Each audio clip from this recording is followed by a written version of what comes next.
કદાચ કારણ એવું પણ હોઈ શકે કે ગાય વધારે દૂધ આપતી નથી. ભેંસ 12 લીટર દૂધ આપે છે તો ગાય 3 લીટર દૂધ જ આપે છે. તો આ ગાયને વધારે દૂધ આપતી કેવી રીતે કરાય? તો કારણ કે આપણને તો અત્યારે યુવાનો પણ જોઈ રહ્યા છે, આપણને વડીલો પણ જોઈ રહ્યા છે, અને આખા ભારતના પશુપાલકો પણ આપણે જોઈ રહ્યા છે. તમારા પ્રત્યે જો આ ગાયને પ્રેમ છે, તમારી પાસે જેમ આવે છે એમ અમારા દરેક પશુપાલકોને પણ ગાય પ્રત્યે પ્રેમ થાય, ખેડૂતોને પણ ગાય પ્રત્યે પ્રેમ થાય. પણ પ્રેમ ક્યારે થાય? કંઈક મળે તો થાય. તો આ ગાયો વધારે દૂધ આપે એના માટે આપણે શું કરવું? આ બી તમે અમને જણાવો. હંમેશા એક એવો આપણે અહીંયા આપણા સમાજમાં એવો રૂલ્સ રહ્યો છે કે કોઈ પણ વસ્તુમાં આપણને બેનિફિટ મળે તો જ આપણને લાલો લોભ વગર લોટે નો જાય. બરાબર છે આપની વાત. તો ગાય અત્યારના સમયમાં પોષાતી બંધ થઈ છે. પોષાતી બંધ થઈ, એને પોષણ પૂરું નથી મળતું, એને પોષણક્ષમ આહાર નથી મળતો. પોષાતી બંધ થઈને એટલે પોષાતી બંધ. બહુ સાચી વાત છે.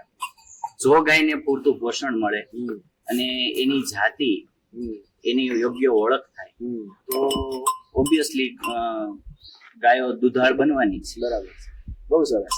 તો આપના મત પ્રમાણે ગાયો, બહુ ગમ્યું મને તમારું વાક્ય કે ગાયોને પોષાતી બંધ કરવામાં આવી છે એટલે પોષાતી બંધ થઈ છે.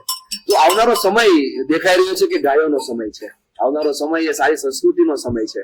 જ્યારે તમે આ યુવાનો મિત્રો ભાઈઓ અને તમામને આપ જે ગાયો વિશે જાણો છો, આપને ગૌ સંવર્ધક તરીકેનું બિરુદ મળ્યું છે, આપે ગીર ગાયો જતન માટે ખૂબ સારું કામ કર્યું છે. તો આ ગાયો પ્રત્યેનો પ્રેમ જે મેં હમણાં વાત કરી એમ મેં તો જાણ્યું હતું કે તમને 3 વર્ષની ઉંમરથી ગાયો પ્રત્યે પ્રેમ છે, પણ તમારા દાદા પણ ખૂબ સારા ગૌ સેવક હતા, હજી દાદા. એમ તમને કઈ જગ્યાએથી આ ગૌ પ્રેમ મળ્યો છે? તમે કઈ રીતે આ ગાયો પ્રત્યે પ્રેમ અને સંવેદનાઓ પ્રસ્તુત કરી છે? બાળપણથી જ ગાયોની વચ્ચે રહેલો અને ગાયોનું કામ જે વડીલો કરતા એનાથી પ્રેરાઈને હું ગાયો પ્રત્યે મને લગાવ વધ્યો હતો. પણ સાચા ગૌ સંવર્ધક શબ્દ મારા માટે અજાણ હતો. પણ દાદાએ જ્યારે ગાયોની પ્રજાતિ ઓળખી અને ગાયોની પ્રજાતિ ઉપર કામ કરવાનું જે સમયે ચાલુ કર્યું હતું ત્યારે ગૌ સંવર્ધક કહેવાતા. તો એ સમયે મને ગૌ સંવર્ધક એટલે શું એ ખબર નહોતી ખબર. બરાબર. હરજી દાદાએ જે અમને વારસામાં જે જાતવાન ગાયો આપી છે એ જ એને બિરુદ આપ્યું છે. બરાબર છે, ગૌ સંવર્ધક હરજી દાદાની સાથે મુકુંદ દાદા એક વ્યાસ કરીને હતા, એમના ખાસ મિત્ર. પછી અવારનવાર બીજા આ ગુજરાતના ગીર ગાયોના જે બ્રીડરો હોય એને મળવાનું થતું હોય દાદા.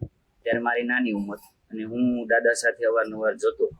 પણ સાચી પ્રેરણા તો મને હું જયારે 10 વર્ષનો હતો ત્યારે આપણા એક સૌરાષ્ટ્રના એક જાણીતું નામ છે મનસુખભાઈ સુવાગ્યા. મનસુખભાઈ સુવાગ્યાએ જળ ક્રાંતિ ટ્રસ્ટની સ્થાપના કરી, ગામે ગામે ચેકડેમ બનાવ્યા.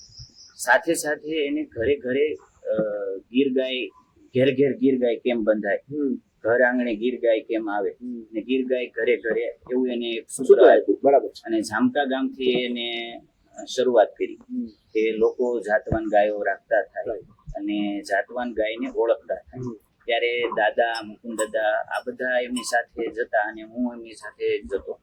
ત્યારથી હું મનસુખભાઈને હું મારા આઈડલ માનું.